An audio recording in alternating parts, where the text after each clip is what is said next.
this is just who I am and what I do. Like, I'm just always high. I wasn't like as, maybe productive as I could have been, even though I was very active. It was more about just like having fun. I would just go on bike rides and just living a great life. Is he high right now? No. He's just like describing a pothead. Are you smoking joints or out of a pipe? Bong. Out of a bong. Yeah. It's like whatever, wake up, get high. Shame. I went and bought a bubble machine. I was like smoking and these bubbles are popping all over me, and it didn't really turn out how I had imagined in my stoned mind. Are you regretting having Tracy on at this point? It's so good.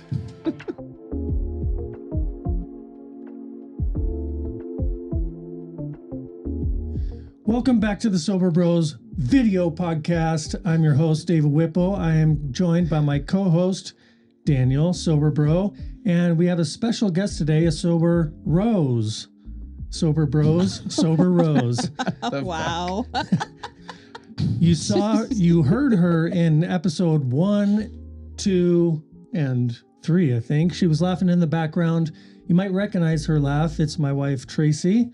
And she is joining us on camera today to rap about sobriety, addictions, lifestyle, femininity, and more. So thanks for being here. Thanks for having me. How you feeling? Great. Great. Yeah. Good. It's about time. Yeah. That I feel great or that I'm here? No, that you're here. Oh, I thought it. No. And how you doing today? I'm doing pretty good. Yeah. Daniel showed up late to the recording, and I'm wondering why. Was it because you were hungover? No. Nope. Couldn't find my wallet, which I normally keep in my jeans. So you're still sober? Oh, yeah. I looked on the I Am Sober app this morning, and it says 79 days. Wow. Congratulations. Yeah, about 2.5 months there. How's that feeling for you? No, it's good. The mornings can't be beat that are sober as opposed to hungover. Anyway, just want to remind you as a viewer or listener, this is a video podcast streaming on YouTube. Go ahead and subscribe if you like what you're hearing or seeing. And it's also a video podcast on Spotify. So go ahead and follow over there and please leave a rating. We would love to receive your feedback. We got questions and polls on Spotify. It's very interactive. And most importantly, I want to invite you to send in your audio messages. If you have questions, you can ask us anything. There's a page on our website. You can find the link in the description, and you can just press record right there, and then we'll get your audio message and play it on air in an episode. We would love to hear from you.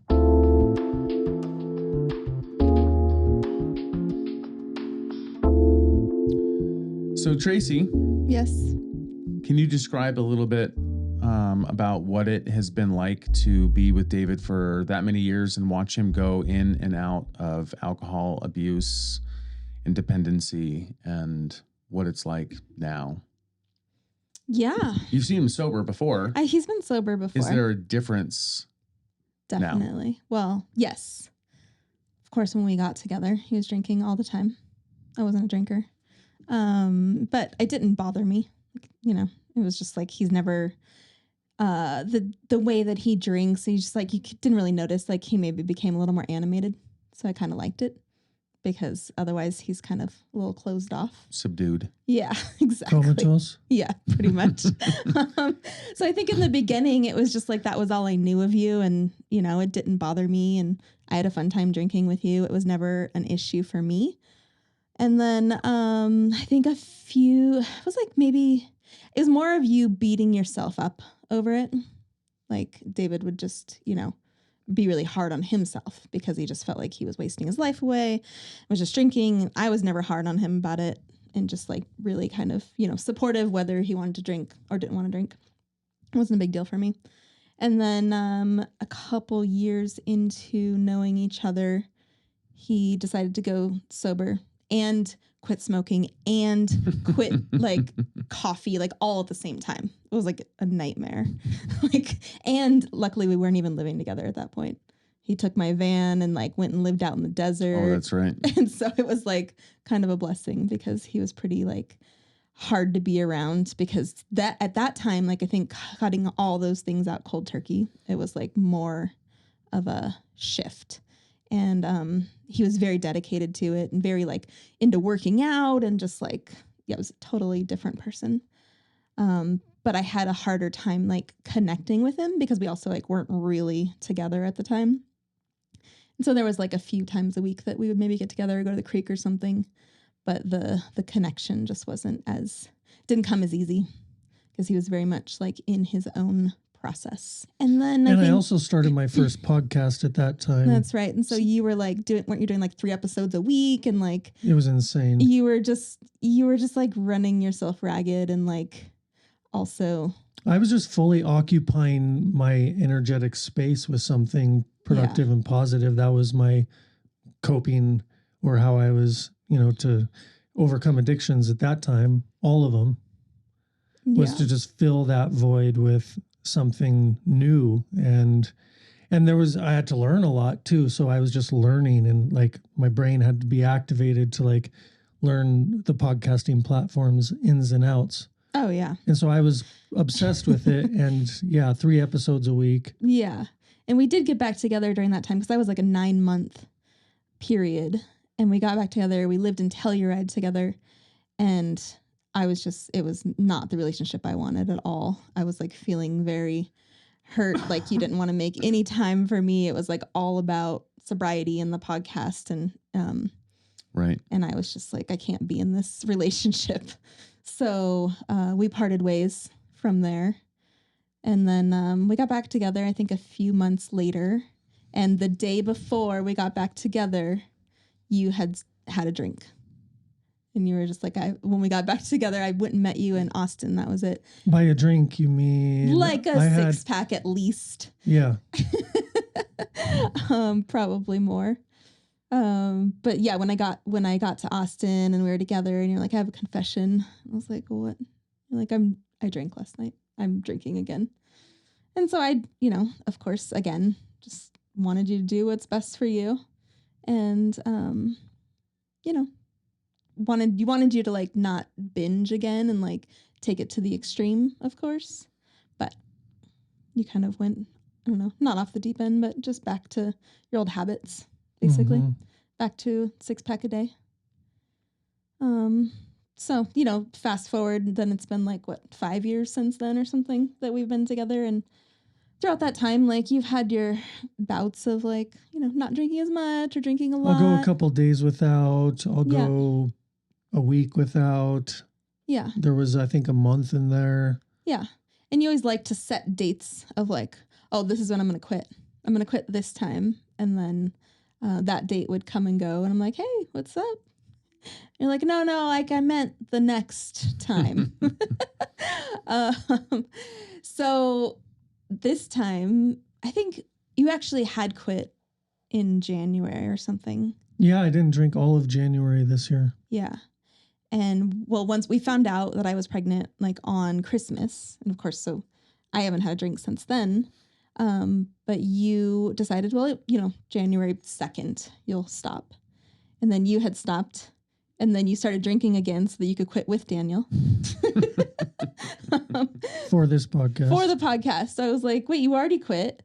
But you're like, oh, I have to support my brother. So, it has one little last hurrah.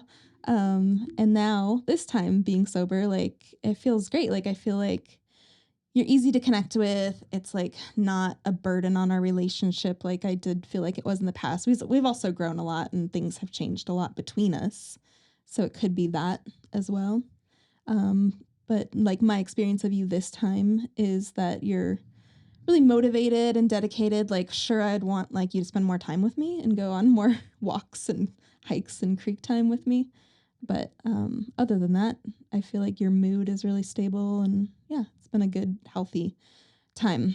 And, maybe because of the past, I was like worried that if you weren't drinking, we wouldn't connect. So... But I think that's a real thing. Yeah, definitely. I feel like that's different now. I feel like I can still connect with you even though you're not drinking. Mm-hmm. Are you regretting having Tracy on at this point?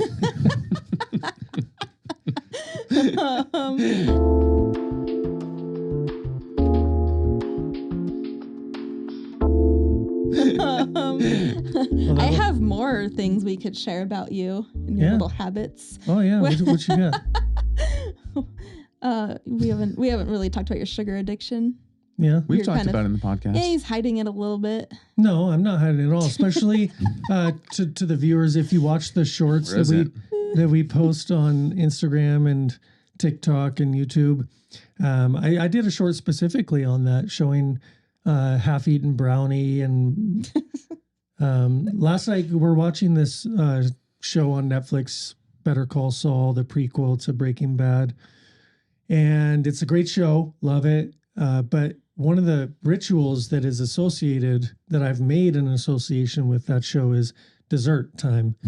Yeah. They're in bed. We'll watch the show. Yeah, in bed, we'll watch 2 episodes, and I love to have some sweets with it. Like last night, cherry pie, vanilla ice cream for round 1. Yeah. That he doesn't stop there. And then round 2 for me was some kind of cookie and more ice cream. And it's like, You're just like Dad. Dad did these he always had like this enormous bowl of ice cream with a cookie. it's so good. Yum, it's yum, just yum. like, yeah, the alcohol has less sugar, and then now you're just craving sugar. Yeah. Mm-hmm. So we're hoping you're going to transition out of it. I think you probably could, although the sugar that's in those things is a little bit more addictive. Like in my transitionary phase, I would have a big bowl of almond butter and honey, and like some mesquite flour, something like that, to like assuage that sugar craving. Well, one night, like a few nights ago, watching that show, I didn't have any external desserts, but I had a couple of, I don't know. No external desserts? Oh, whoa. What I mean by internal desserts is something I already had in the refrigerator, which is like 2 bags of big blocks of cacao from the chocolate tree. And so I took the trough chocolate. Yeah, but it's not trough. It's actually blocks. And so I had to take a knife and hack into it really dangerously. And so I put a lot of chunks in a bowl, and I was just chomping on it. And I got chocolate on my shorts in the bed. His white shorts. And also it was just like really potent stuff. So I ate too much, and I was just feeling, when you eat too much chocolate. Yeah. But like somebody commented on that short that I posted, I want to quit all this stuff. They were saying, you one at a time, one addiction at a time. Mm-hmm. Because you don't want to throw the whole book at it. It can be a little too much. Like the last time you did it, all 3 at the same time.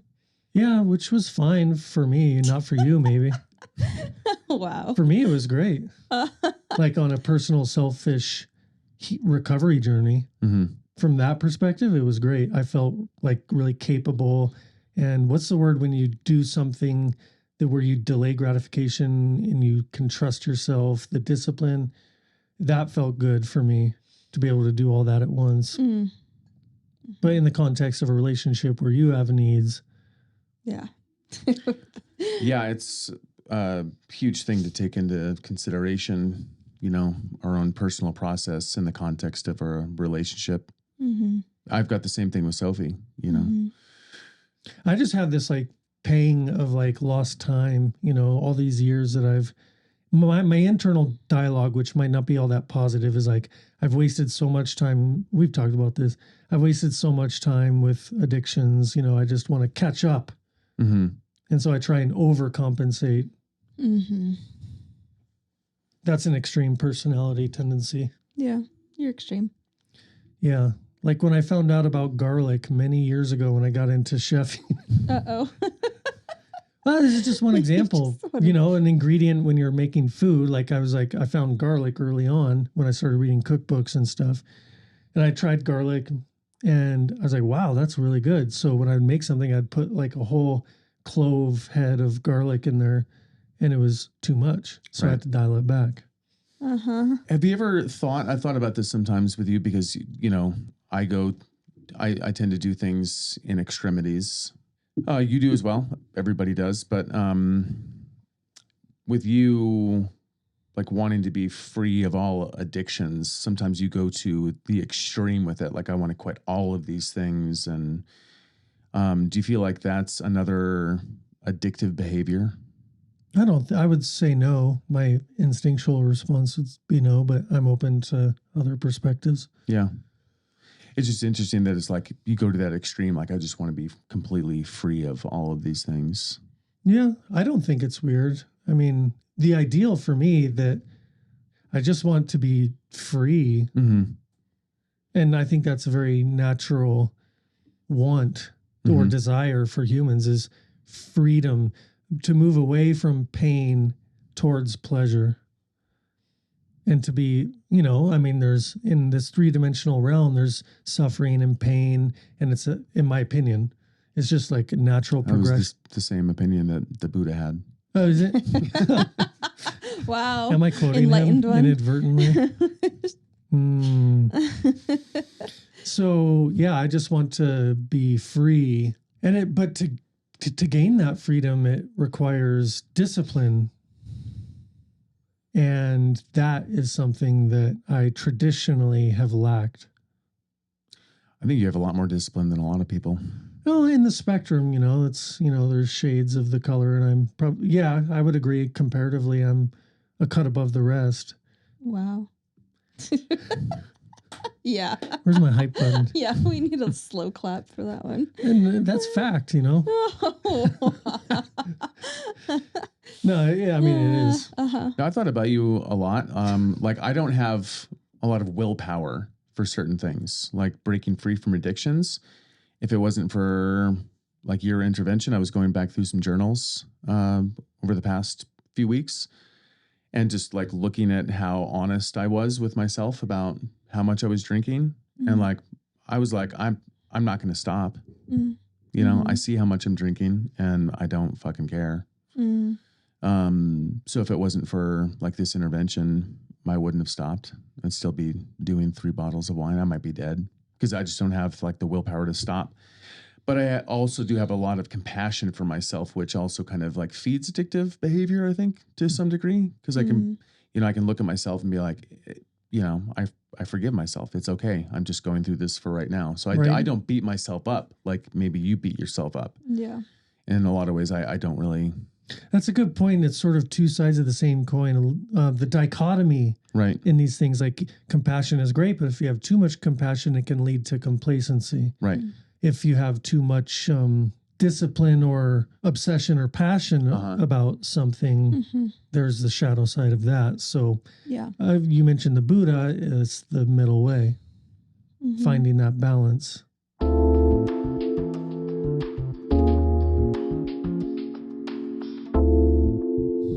Tracy, I understand you have your own experience with addiction to marijuana. That's true. You want to talk about that? Oh, I've actually never. I know. Well, it's yeah. I know that you guys were not into the weed. Yeah, Whipples don't smoke weed. Yeah. Now I'm a Whipple, so I mean, I haven't smoked in quite a while. But when I did meet David, I definitely identified as a stoner. I think for a good 10 years, I was high. 25 or maybe 23. Were you smoking joints or out of a pipe? Bong. Out of a bong. Yeah. How many rips, how many rips a day would you be doing? It depends, you know. It's just like whatever, wake up, get high, do everything. I was a very like active, productive stoner, so I just never really saw it as a problem. I was like, this is just who I am and what I do. Like I'm just always high. And I remember when I first started smoking weed, I think I was like 23 or something. And it was like a completely different reality. Like there was like normal life before getting high. And then there was like, whoa. You were 23 when you started smoking weed? Yeah. I think I tried it a couple times younger, but it didn't do anything for me. And then I remember like, yeah, just feeling like, wow. 23. Was that in Portland? No, I was in Tucson. And I moved to San Francisco when I was 23. So I was high in San Francisco. Why is he laughing? I don't know. Just that image of like, first time I got high was in San Francisco. And it was, you know, it wasn't legal back then. So it was like it wasn't hard to get, but it was like especially. Not in San Francisco. Not in San Francisco, yeah. But growing up in Tucson, I smoked they call it swag. Right. You know, it's just like gross, like matted together stuff. But I think that's why I needed the bong to actually make it work. And then the first time I was in San Francisco and bought weed, and someone gave me this little, little tiny bit for like $60. And I was like, what is this? And then I got in a cab with it and it smelled at the whole cab. I was like, what is this stuff? So yeah, it was really fun. I had a good time. Like, I don't regret that time of my life. Upon reflection, I was like, wow, that was like, I was in a cloud. I couldn't really think straight. I wasn't like as, maybe productive as I could have been, even though I was very active. It was more about just like having fun. And, I would just go on bike rides and just living a great life. Is he high right now? No. He's just like describing a pothead. I know. Right. No, I had like this great vision when I lived in San Francisco. And it's like, I wanted to go to like, I don't know, some gift shop and buy a bubble machine and put the bubble machine in my window so that I could get high in my room and lay around and the bubbles would be floating around me. So I did this. I went and bought a bubble machine. Just like a sticky mess. Like I was like smoking and these bubbles are popping all over me. And I was like, this is not a good idea. Didn't really turn out how I had imagined in my stoned mind. Oh my God. So yeah, it was a good chapter of I call it like, it was a whole chapter for sure. Did you have a lava lamp? No, I don't think I had a lava lamp. Waterbed? Were you burning Nong Chamba? Probably. Yeah. But I wasn't like a hippie stoner. Right. I was Were more. you wearing tie-dye? No. Smoking weed, bong rips in San Francisco, not wearing tie-dye? I know. I was like a, new age, You're an like outsider. stoner. It was a little different, kind of evolved past that. Well, I'm glad I didn't meet you then. Oh, shit. Oh, I'm glad I didn't meet you in your early days too. We've talked about that a lot. And then so like 10 years, I graduated college high, it's like every job interview that I went to, I would Did literally. you wear the hat? Yeah. Wait, you graduated college? Stop it. Yes. You wore the hat? The square one? Yeah. Were you high?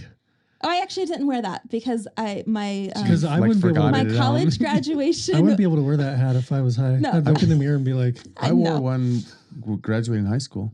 Yeah, I wore it in high school. But then when I graduated college from Portland State, it was a summer graduation. And so we could just wear our civilian clothes. And it was fine. Civilian clothes. Yeah. I was probably high, though, at graduation. Makes sense. Yeah. So that was a big part of my life for a long time. My mom was an alcoholic and my dad was a stoner. And I think I just saw the differences. I didn't want to be either. Like, I knew, being young, I was like, I don't want to be addicted to any substances. I don't want to need anything. But somehow I just ended up on that path.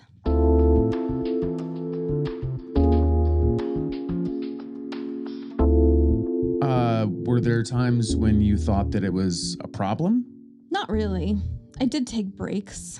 I think with weed, it's something that it's a couple days and it's the cloud is gone and you can just not smoke, because there were times moving to Portland, it was sometimes I couldn't find weed because I didn't know anybody and it was hard to get at times. In Portland? Yeah. I remember, I lived with some lawyers and I remember I didn't have weed for a little while and then all of a sudden I found weed and I smoked and they're like, oh, wow, you're so you're back, you're bubbly and happy. Cause I think that I really relied on that to be bubbly and happy and enjoying life. And when I didn't have it, I was I just felt like life wasn't as fun without it. And that I could do everything still. So I didn't see it as a problem. And I guess I just never even thought I would quit. I figured I'd just be a stoner my whole life. Right. My dad was, and I was like, well, that's fine. It's not until now, upon reflection, being clear and not being addicted to any vices, that I see how that time in my life was, how it did hinder me. So it's during the time I didn't see it as a problem at all. So do you look back on that period of your life with any kind of regret, like David was talking about? I just, he expressed that he just a lot of wasted years. I don't really, no, I see it as just a chapter. I'm glad it's over. Right. But I don't regret it at all. That sounds like a pretty fun chapter, Yeah. being a stoner in Southeast Portland. I had a lot of fun. Yeah.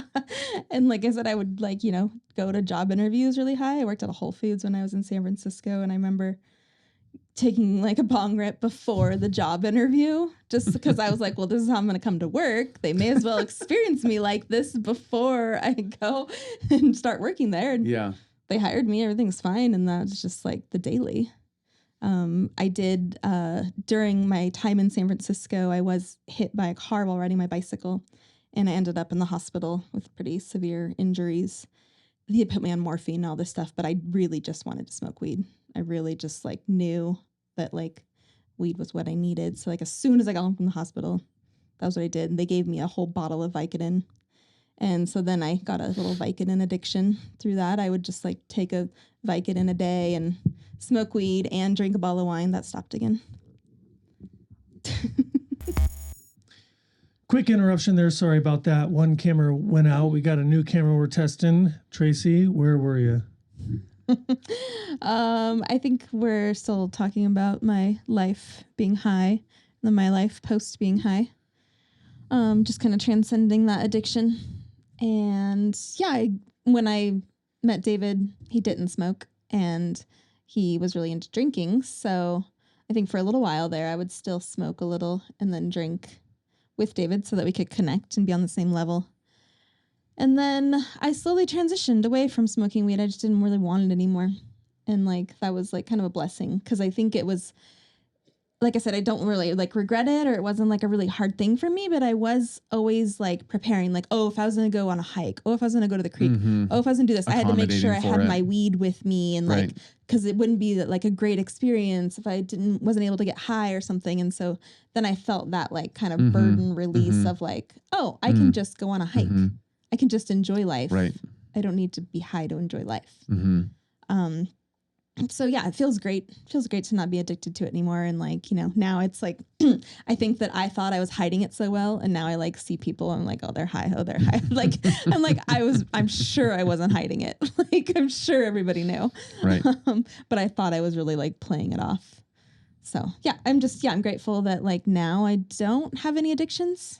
Even even caffeine, through the pregnancy, I quit for a little while. Now I'm kind of back on 1 cup a day, but it's been fine. And, once I found out I was pregnant, it was really easy for me to get sober because I've never really had that addiction to alcohol. Yeah. It was more just I wanted to connect with David, and if he was drinking, I was oh, I'll have a couple drinks. But for me, it's I can have a glass of wine. I can have 1 hard kombucha. It was never I needed to get drunk. And I actually didn't really like getting drunk because I would feel hungover the next day pretty easily. And I'd never liked that feeling because I just like to wake up early and have a productive day.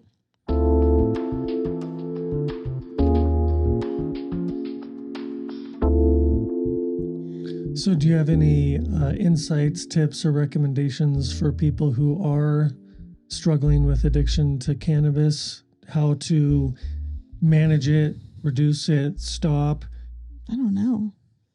I don't even know how I quit, really. It just one day I just didn't want it anymore.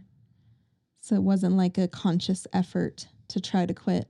Well, so your scenery was just helpful. Your scenery was changing. You were hanging out with David and transitioning out of. I think it helps Elefante. Being with a partner that also doesn't smoke. Because my last partner, we were high, our whole relationship. Right. So that was how we connected. That was our thing.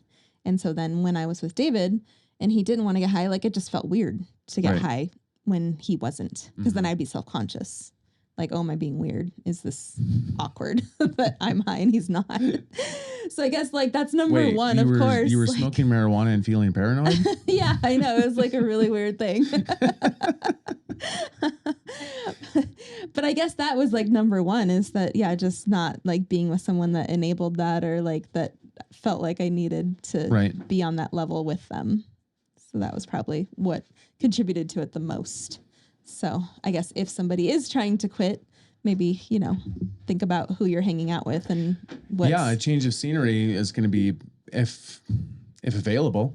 Yeah, for sure. Yeah. I mean, there were definitely some times when like I envied David, not because he was with you, because I want to be with you. That's weird, but because there's accountability there in a relationship. Like you have, right.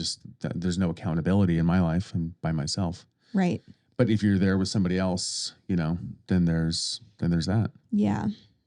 Sounds like we're kind of talking about the power of association, like the phrase, you're the sum total of the people you spend most time with. Yeah. Yeah. So, I mean, I did quit smoking when I was with you, but I also drank a lot more. So I don't know. Yeah. It's kind of a handoff. Like you just said, people you spend most time around. I don't know who you spend time around, but probably mostly myself. A lot of time alone. So if you're so much time alone, sum total of yourself, which is a whoa, that's a there's a lot there. Yeah. Yeah. So you don't have accountability externally. It's but yeah, you're not hanging out with many people, so you don't have a counterbalancing energy. No. No, and there's not a lot of people I want to spend a lot of time with. Yeah. Like you two are two people that I feel very comfortable hanging out with for extended periods of time. Yeah. But that's just for now. Yeah. That's just for now. You mentioned something earlier about the whole burden thing, like you were able to like let go of this burden. And in my last somatic experience session, a whole bunch of stuff was coming up, as is natural. But I had this vision of like myself as this hiker traversing this mountainscape, like the picture. It's very similar to this, which David took this picture. He's an excellent photographer, also available for hire when he's not working on the podcast or beating himself up or not hiking. Yeah. No, I do that. This visualization came up of me as like this hiker, and I had this enormous backpack on. And I recognized that as all of my burdens, all of these narratives that I've had since infancy, all of this trauma experience. And in the visualization, I just like laid it down. I set it aside. I didn't need it anymore. And like the wave of relief that I had, being able to move forward in my life without this burden that has been dictating where I go and been dictating the choices that I make, was a profound relief. It's like, I don't need it anymore. Right. And I don't know where I'm going. And I don't know what's ahead, but I feel a lot better moving forward without all of these burdens. One of the main ones is, alcohol, because it's like, I have to accommodate for that all the time. Yeah. Right. Where am I at? Can't like, just go what time is camping it? or something. Fuck that. I haven't had a single fire since I stopped drinking. Right. Yeah, that sounds repulsive. Like, just sit around a fire and just be sober. Sit around a fire and be sober. And David's the same way. I love campfires. I don't care. I think that there will be like a transition back into something like that. But just realizing how much of my life was dedicated to the addiction of drinking. Yeah. That's how it always was with David too. Like we'd go out camping, he had to make sure that he had enough to get through the night, because you're out in nature. You can't just go to the store and get more. It was always a thing. Like, 5 o'clock is getting close. Yeah. So that's been amazing to not have that burden anymore. And yeah.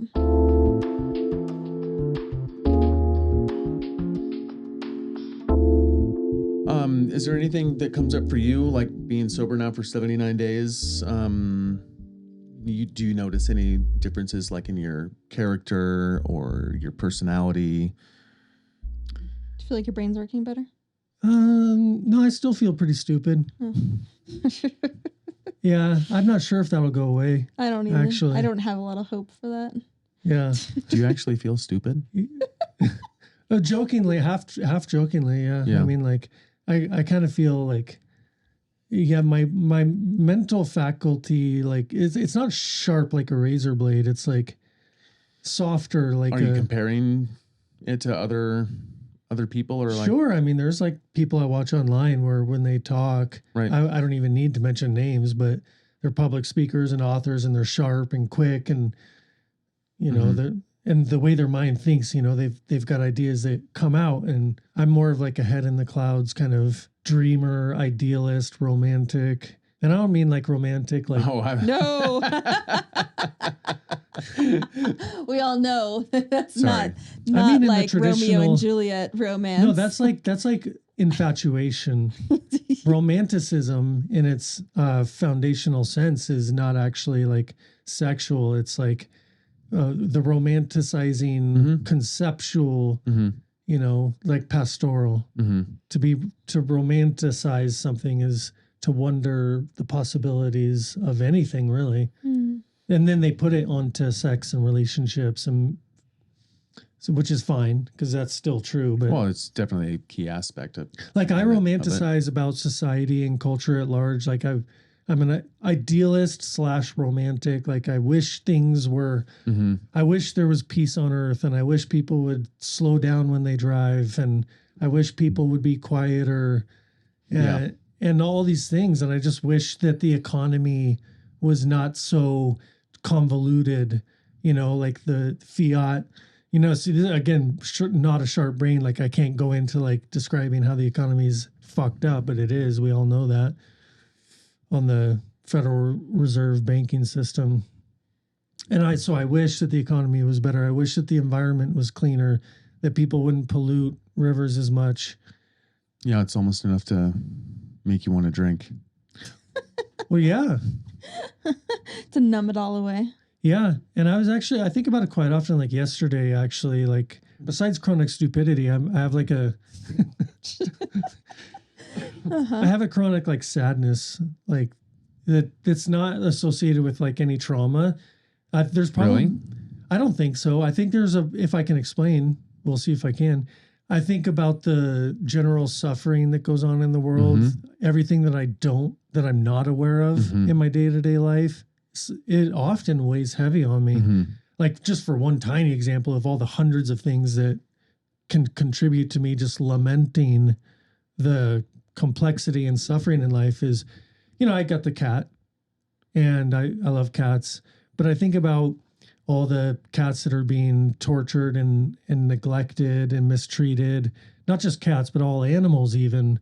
So anyway, that's kind of my drinking. I feel good about it. I'm just looking forward to a life that gets better with more health and clarity. And my productivity, I wouldn't want not that I care what anyone thinks, but I wouldn't want people to like, you know, think that it's like a toxic obsession or anything, because my long-term goals, my vision is something that, you know, is like a North Star for me, that before death, I want to achieve certain things, big things that have like the kingpin domino effect to other things in my life. I want financial freedom. I mentioned freedom earlier from addictions. So physical freedom, which requires discipline. I want financial freedom, which requires just discipline. I want financial freedom so I don't have to stress. I stress enough about the suffering of other living beings in the world. I don't want to stress about my own finances. I want to be able to meet and exceed all the needs. I want to have a buffer for unexpected situations, which happen all the time. I want to provide for Tracy and the kid. And I don't think that any of that's possible while habitually drinking, because it's instant gratification. It's something I want to indulge in the moment because it's fleeting fun. Yeah, it puts everything on the back burner. Everything. Or on a completely different stove in another house. Right. Yeah. And so that's just from the path of immaturity to maturity.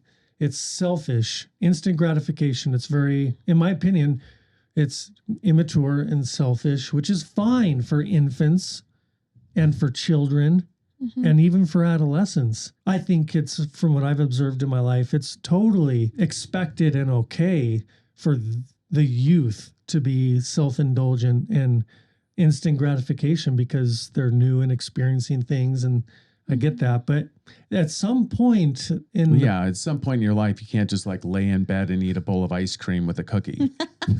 hey, if you're watching a TV show, after hustling a podcast all day, I don't feel bad about that. No, at I'm just all. fucking around. Yeah. Also, I don't think that you're stupid.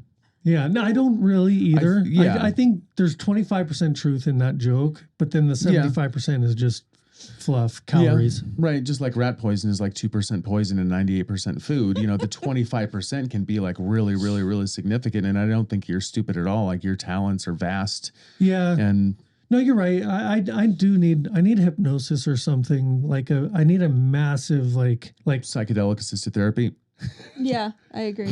I want it to be without drugs though. They're not drugs. Hey, look at this peer pressure. You're getting it on camera. They're not drugs. Look at them. They're plant allies. Yeah. We need an intervention. Sees what's going on. No, we need an intervention. Don't ever take a Luthero again. It's a drug.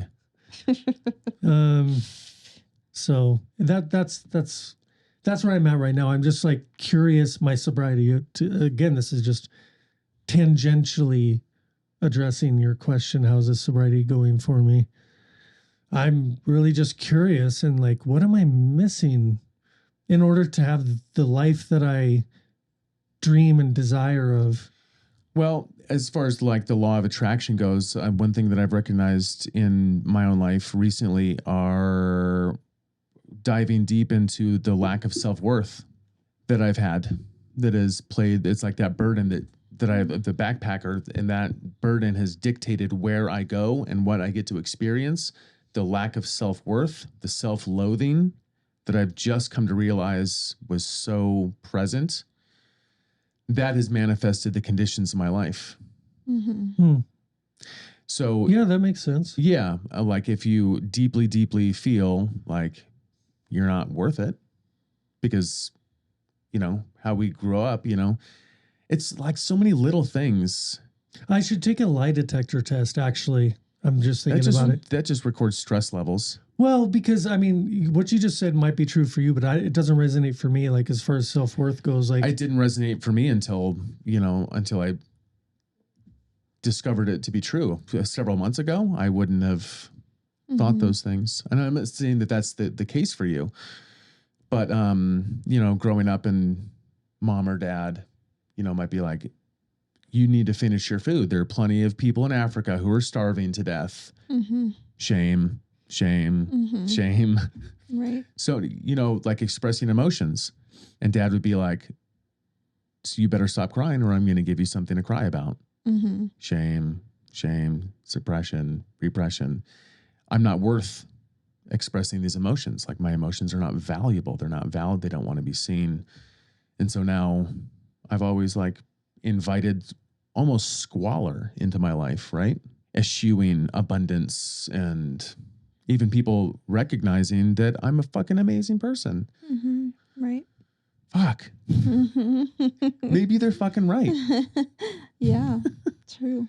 Yeah, that makes sense. So it sounds like on your path, it's 79 days. It's a grain of sand on the beach of sobriety. So it's just this process is going to have to unfold for both of us.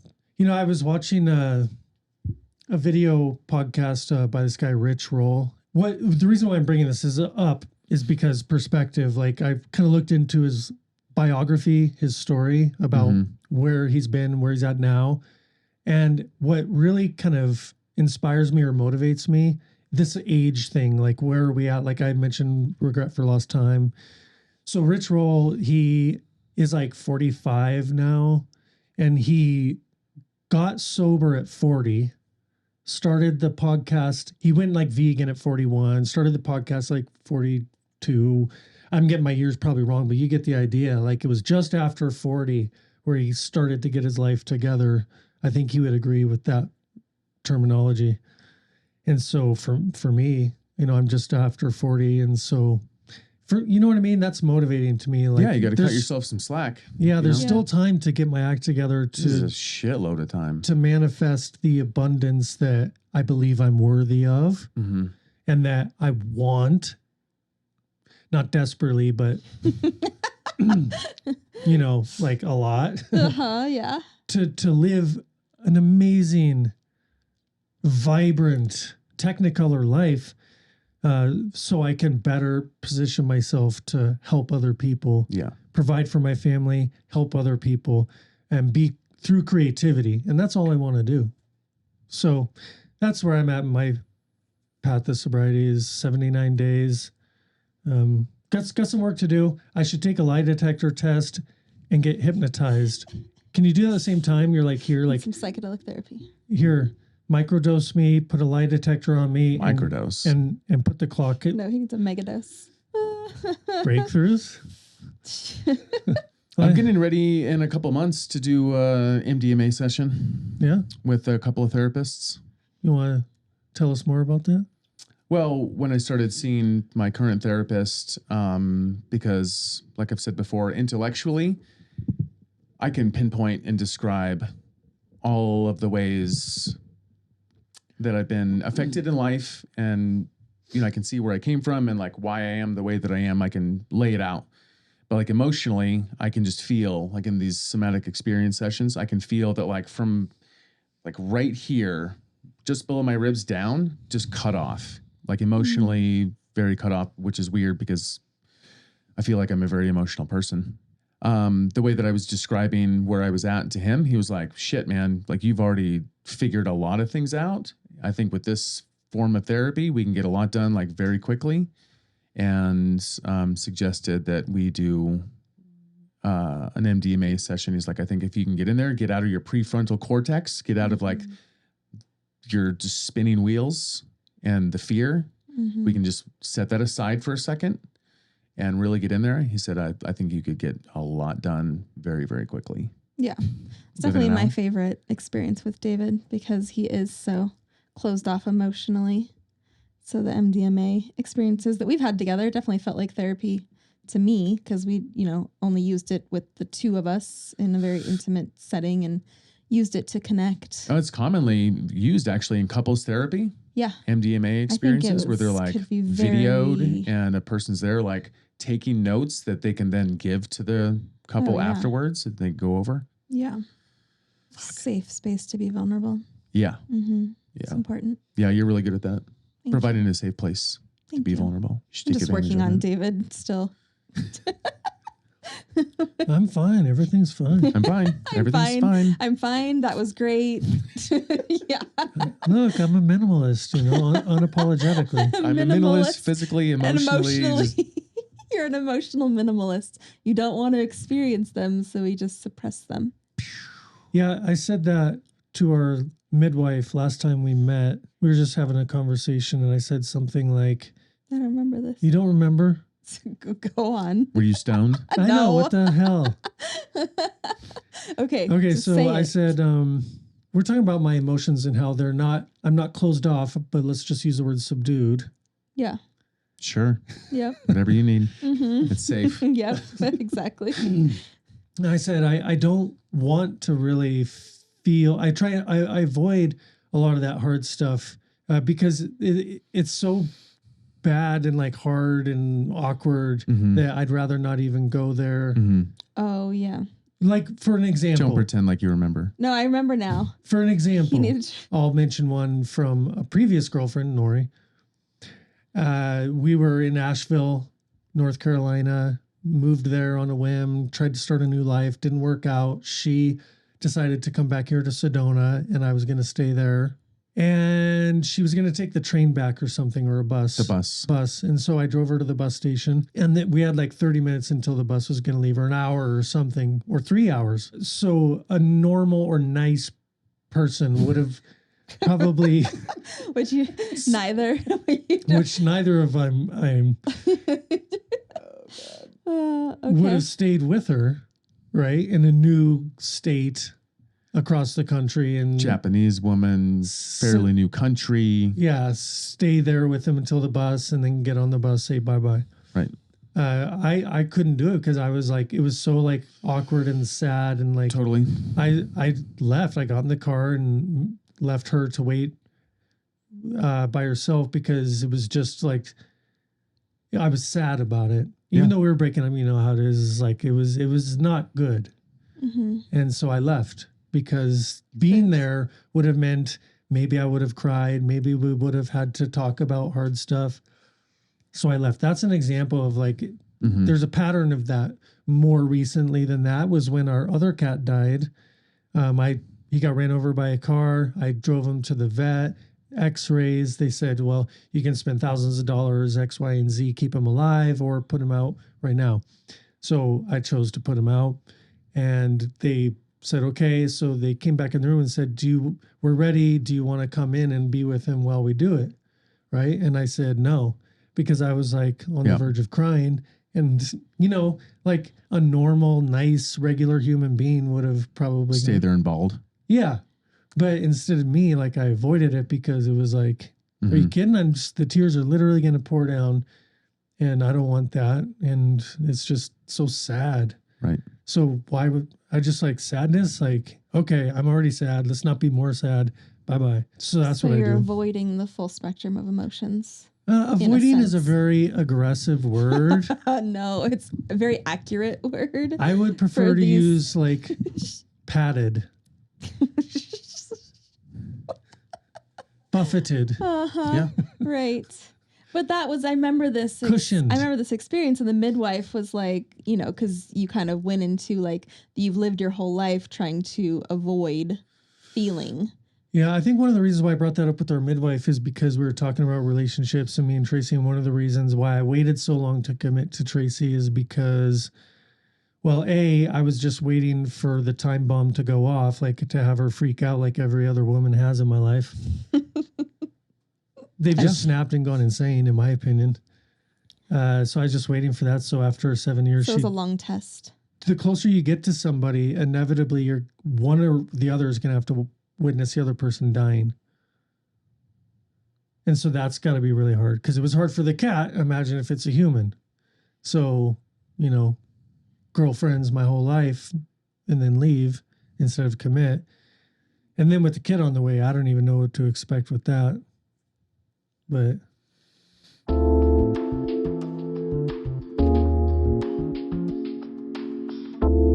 what about just, I'm curious about, as a woman in your experience, how to feel healthy inside and out. Like what was maybe like the top 3 things that help you?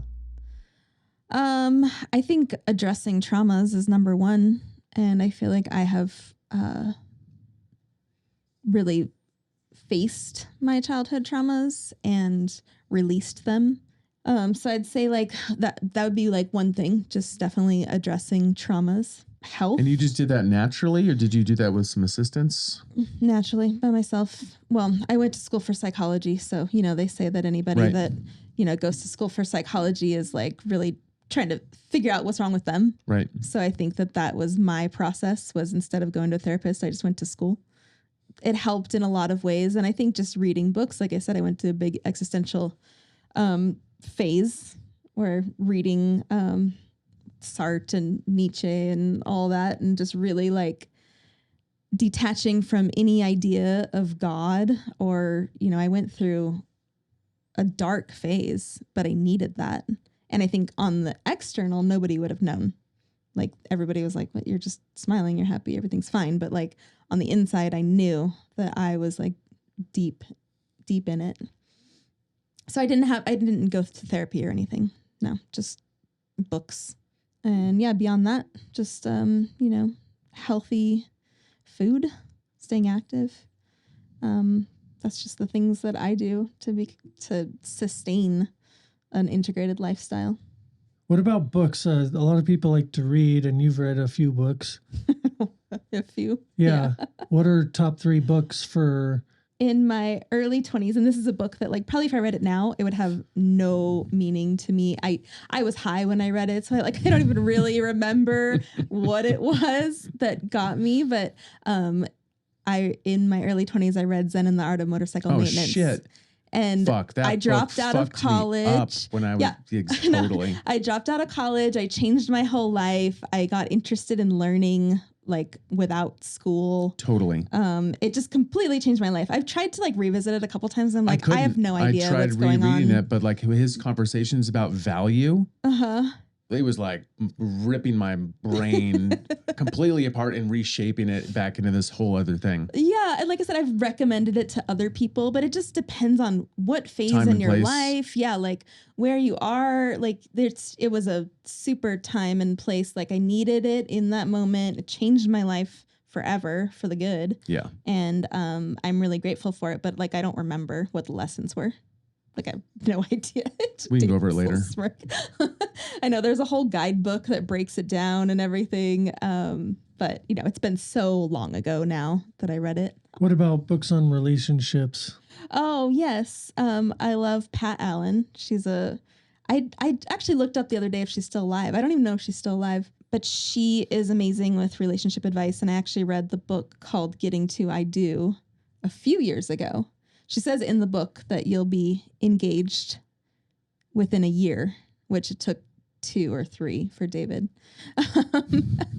So, and I don't remember always reading it in front of him and showing him like the cover of the book. Like, hey. But in that, she really talks about a lot of the dichotomies of the masculine and the feminine, and just to really understand the roles of those. Like, it doesn't matter, you know, if you're in a 2 female relationship or anything, like there's always going to be a masculine and a feminine counterpart. And so it like helped me because in the past relationships, it's really easy for me to step into my masculine and like, be like, I got this, I'm in control, everything's fine. But David really wanted that part of our relationship. Like he wants to be in the masculine role, which is great and understandable. And I feel like I can actually trust him because I never felt that in any of my past relationships. And I think that's why I got pushed into that role. So I've been able to embrace my feminine more because that masculine role is taken. And that is like a beautiful, beautiful polarity that we have. So Pat Allen talks about that a lot, and I just highly recommend her books to anybody. Love her.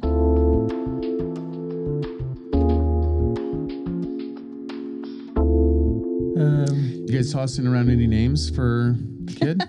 That's the big question that everybody's asking us lately. And we did. We had like a little one session where we thought up some names. I think that my 2 favorite, well, we have to pick a boy and a girl because we don't know if it's going to be boy or girl. Should we put a disclaimer in here about all these like gender specific references? My favorite names so far are Miles for a boy.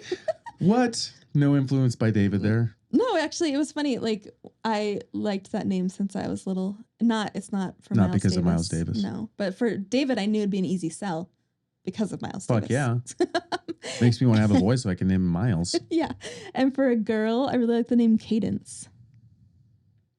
Avant-garde. It's a nice name, but if you pair it with the last name Whipple, it Cadence doesn't really Whipple? have a good rhythm. I think it Whipple. does. I think so. Absolutely. Really? I think it does. Yeah, Cadence Whipple. I think I remember going through, Bridget sent me a genealogy that she found somewhere of our ancestors. And at some point there was something like that. There was like Prudence, Cadence, Yeah, like Whipple.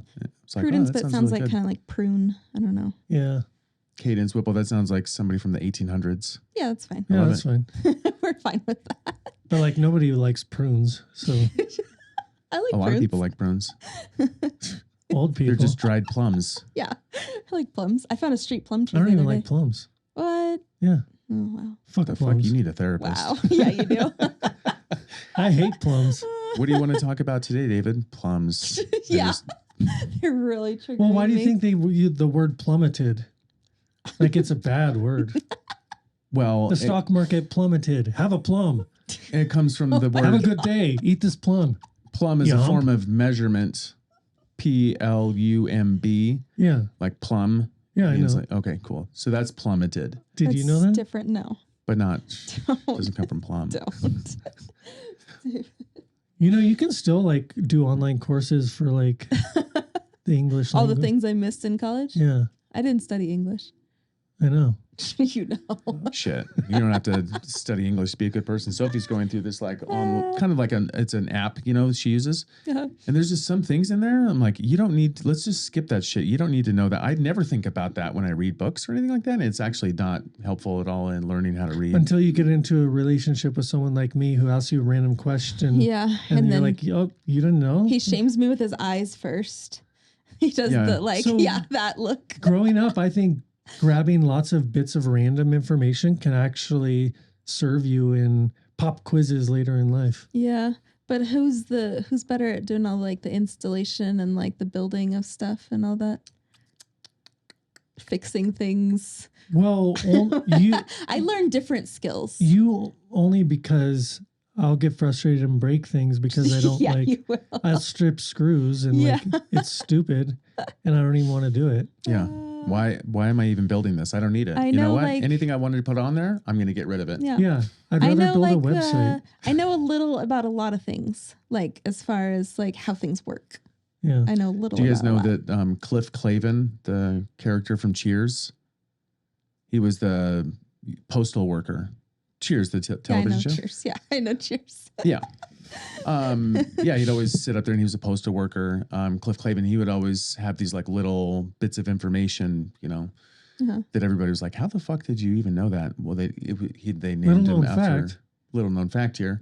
They named him after Cliff Notes because he knew like little bits of like lots and lots of different things. So there you go. Little known fact here. Cliff Clavin, named after Cliff Notes. Wow.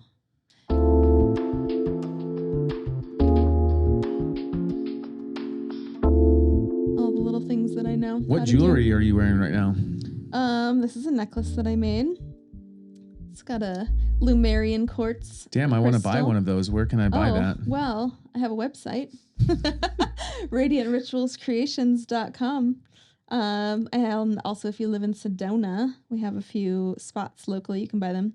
Chocolatry, Swim, the boutique that's next to Local Juicery, and the Blazing Owl in Jerome. So, yeah, I've been making and selling jewelry for like 2 years now. So, yeah, we'll put the links in the description. People can check you out. Yeah. Etsy. And Etsy. Etsy shop. Yep.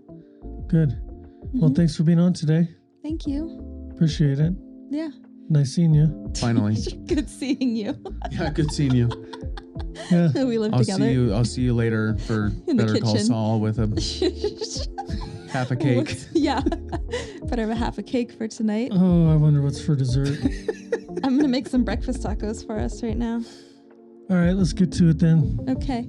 Great. Bye for now. Bye. Bye, guys.